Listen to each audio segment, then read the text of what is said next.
Hello everybody and welcome to another magazine flip through. Now in this flip through, we're gonna flip through Wargames Illustrated Issue 454. This is the October 2025 issue, and this, as you can tell from the cover, is the Konflikt 47 issue.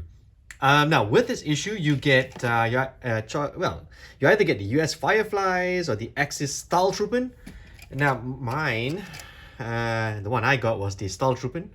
So, I'll probably be painting this and there'll probably be a showcase video for it. So, if you like, you can hit on to that in a bit when I get this done. All right, so this is the Konflikt 47 issue. So you can expect a lot of Konflikt 47 articles. But I must say that I flipped through of this beforehand. There are a lot of interesting interviews in this. So let's get into this without much ado. Now, very quickly, just to confirm to the viewers, Wargames Illustrated or Warlord Games is not paying me for this. This is my own copy, and the opinions are mine.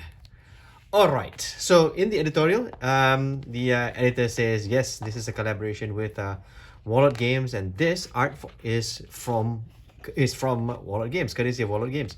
All right. So there's table of contents right there, and then you have the Prime.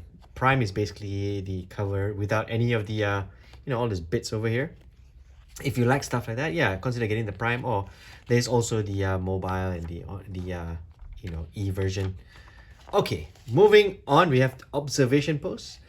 Right, so the armies off for Bolt Action 3rd edition are slowly rolling out, and this is the Soviet one, right? It's what's kind of cool about this is they've actually redone some of the special rules. They redid the army for 3rd edition. Now, for those of you who've actually played the 3rd edition rule, this part of the magazine might be interesting to you. But why worry about that? Go out and get the book if you're playing the Soviet army for Bolt Action. Moving on, we have Osprey Games' Silver Bayonet Britain, and this is Bones of Albion, and these are basically the mythical druidic bones, which is the basis for the book. It's very nice. It's got this new set that's come out as well. The book follows the actual, actually follows the theme of all the other books. Nice bits of art and stuff like that. So it's also out now, if I'm not mistaken. And then you've got Bloody Miniatures, and these are the 28mm miniatures. They've just come out from Bloody Miniatures. I'm not so sure who Bloody Miniatures are, to be honest. It's which is why magazines like this is good for me. It increases my knowledge on who's out there, and if they're still out there in 20 years when I flip through the magazine again. So yeah, this is Bloody Miniatures. And then we have Frostgrave. Now this is North Star's military figure. North Star Military Figures is a new box set, and this is Frostgrave's Cultist 3. Now they actually have 3 different Cultist sets, and which is great because more Cultists means more variety, and as can see from some of the sample sprue frame runner over here, you can see the heads. They got lots of different kinds of heads. So yeah, I think it's already out by the time you watch this flip through. Moving on, you got ad from Wayland Games, and then ad from Victrix Limited, and this is their medieval range.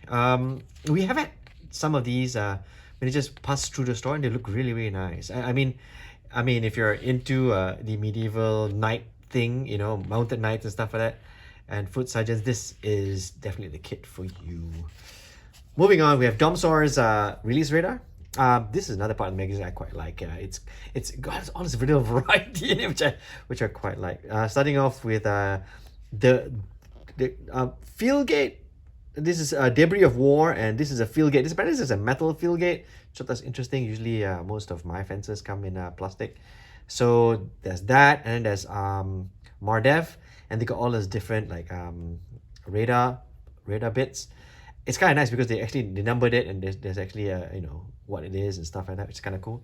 And then you have tabletop workshop, and you can buy the roofs separately, which I thought was quite nice. And then you got the Last Valley. I don't know who they are, but apparently they have painted sets like this. It comes to the house and the garden and the wall. Interesting. And then over here we have GC Mini. Again, I don't know what this is, but it's buildings. You know, one of the reasons why I do want to head down to a game convention is soonish, whether it be Salute or any one of the more indie shows, is because of stuff like this. I get to look at miniatures that are not so mainstream, which is something I quite like. Anyways, you got some Wiglaf miniatures over here. And then you have the Victrix foot sergeants. This one's already out, and that's the sample of the sprue right there. And then the Antediluvian minis, and you have Madbury miniatures with dwarves, if I'm not mistaken. Now this is the Wargames Atlantic 3D stuff, or STLs, which is cool. Now I think, I don't know whether Wargames Illustrated actually listens to my show at all, but if not, somebody tell them maybe they should have a section for STLs, which would be great. Actually, so you can see like actual figures. Then you got the STL stuff, where you can actually have a nice section. STLs are slowly becoming a big part of the hobby already. Yeah. And then you have physical stuff from Midlam Miniatures, and these are more cultists, Kraken cult figures, they say. Cool, very, very cool. Moving along, we have Grey for Now, which is a miniature company making strides, but this is for the Test of Honor game. And then you have Mad Bob Miniatures, and this is supposed to be, if I'm not mistaken, not so common tanks, if I'm not mistaken. And then you got the tanks from what was that called again? GF9, Gale Force 9. And this is the Clash of Steel. Actually, a set of this passed through the store recently.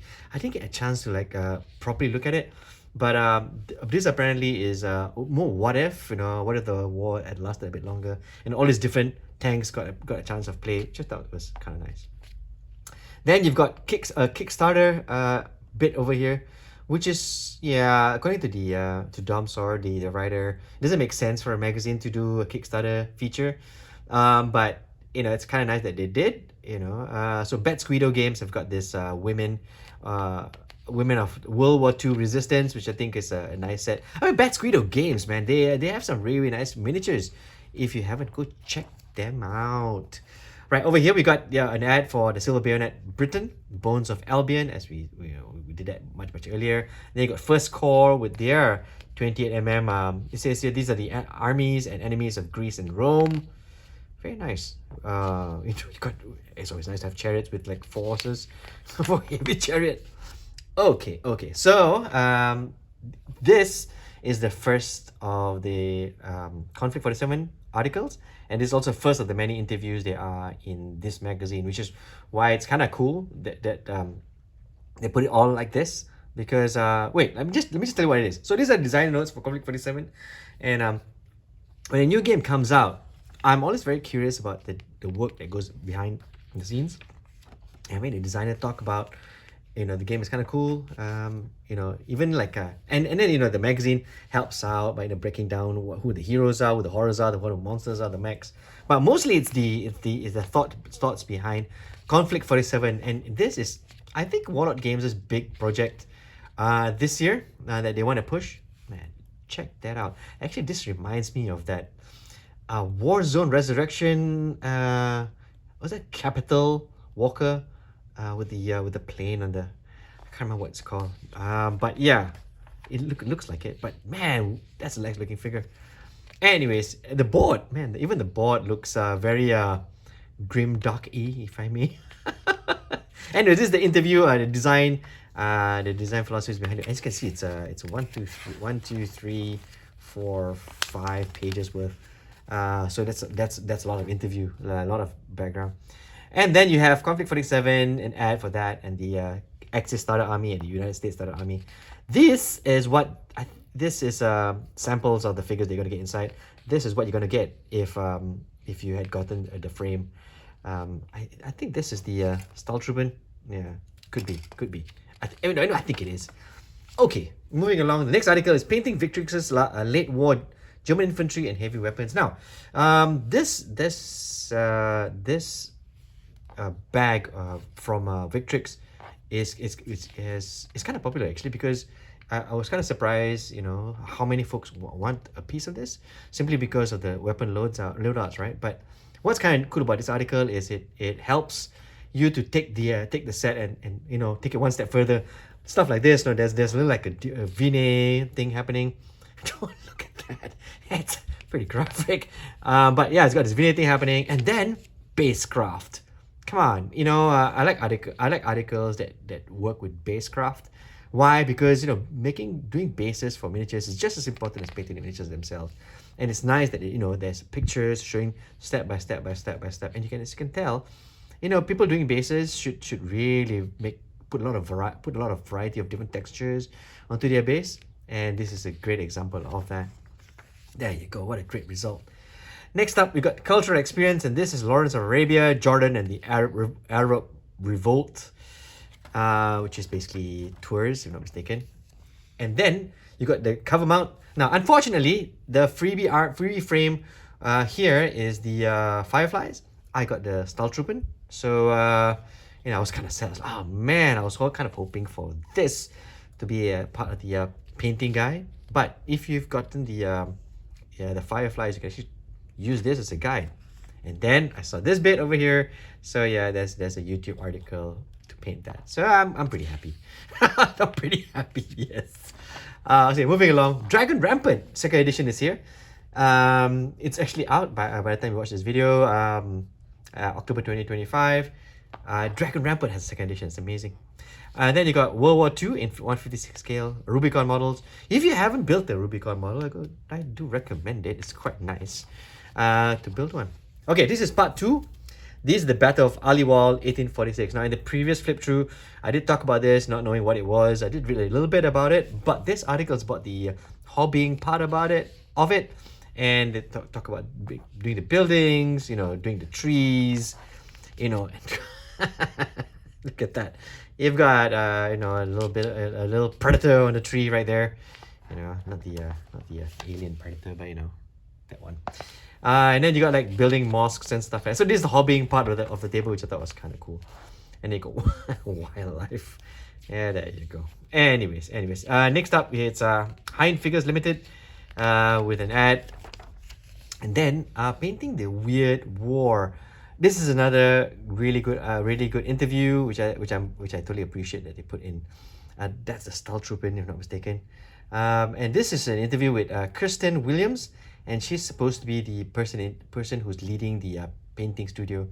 And we've got some painters in the shop, and I think this interview would benefit them slightly, not for technique, but you know, the approach to build, actually start a whole range, you know, how the thoughts behind it and stuff like that. I mean, quite similarly, if you're starting a whole new army, it's good to have thoughts like this, you know, behind it, and I look inside, you know, the painting and the imagery of a brand new range. Moving along, we have Checkpoint Charlie, and this is the Battlefront. I think this is the What If Wars, if I'm not mistaken. The war your father never fought. Wow, okay. Next up, Speed Markers.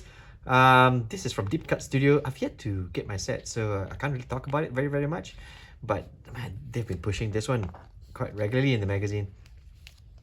Next up, the Cradle of Storms, and it's creating the Battle of Atu Island 1943. Now, what's really interesting about this article is the fact that the writer and the modeler for this particular conflict chose a conflict that you probably do not know. I did not know the Atu Island 1943 conflict. So going through this was very interesting. And also the fact that they have all these nice pictures, but okay, you know what? I'm a sucker for nice pictures, but you know, it tells you about the conflict. But what was really, really interesting about this one, for me at least, is the not just the table, but crafting the miniatures. What the writer did was he used the American winter miniatures and converted them for this particular scenario, because it's apparently in winter, if I'm not mistaken. But the cool bit is he converted some Japanese troops, because apparently he looked around trying to find, you know, some nice winter Japanese troops, and he couldn't find any, right? World War II Japanese troops. So what he did was he actually used bodies from Soviet Soviet and Russian, German, winter wear, and just converted the heads. I thought that's a great idea. I mean, it's such a great idea, and I like the fact that, you know, it's a conflict that that's not very common. It's very unique. I think in terms of like taking the hobby one step, further. This is just very, very cool. Very, very cool article. Very, very cool. Anyways, moving along, we got adverts for North Star and the Historical Miniatures Gaming Society Fall in 2025. Okay, moving along. Then went forth the Proud Thanes.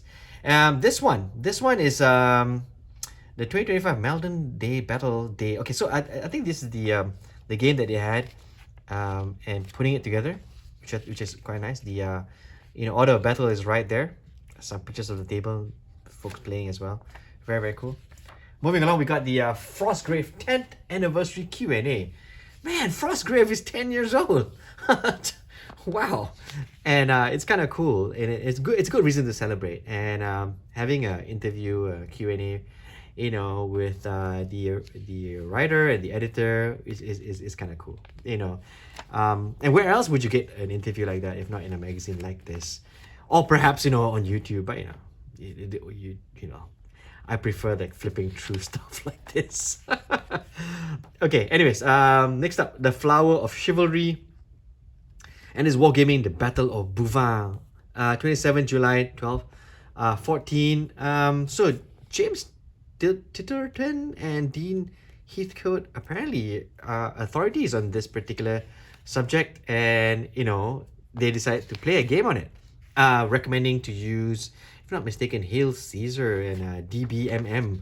I mean, how often do you get DBMM mentioned in Wargames Illustrated? So I thought that was really, really neat. And this apparently is a battle which, again, I do not know, but look at that. That's so DBMM. And to have that in the magazine, this is very, very cool. Anyways, you got adverts from Skytrax Miniatures, Mardev Miniatures, Athena Miniatures. There you go. It's got the man with no name, and I think this is like tough. I think I was taken. Moonhopper Games. They got Tabletop Terrain right there, and they got Artmaster Studio. Helen and Company's got books out, and then Tumbling Dice. My Sire. It's got another ad here. Reaction Games. Let me start the painting service. Resin Scenery. Now in the next issue of Wargames Illustrated, you get Assassins and Templars, a Ruckus game. Man, Ruckus is really churning them out. But yeah, the next issue, which is basically November, you're gonna get a free rulebook in it. And then we got classic fantasy battles. The skies will thunder, armies will crush to war. Yeah, this is Wargames Atlantic's mini epic range. Epic range. Okay, then you have Napoleon's front rank figures. Gripping Beast always takes the back page. Always. Okay, so that's pretty much the Wargames Illustrated 454. By the time you watch, while you're watching this, you can still go and get it. But I think you're gonna have trouble picking up the magazine with a free figure frame, because they seem to be sold out everywhere. Yeah. So yes, if you like flip throughs, do let me know, and I'll probably do more with it. But a comment really helps. Really helps. Okay, so that's pretty much it. Like and subscribe, and as always, don't forget to enjoy painting those figures.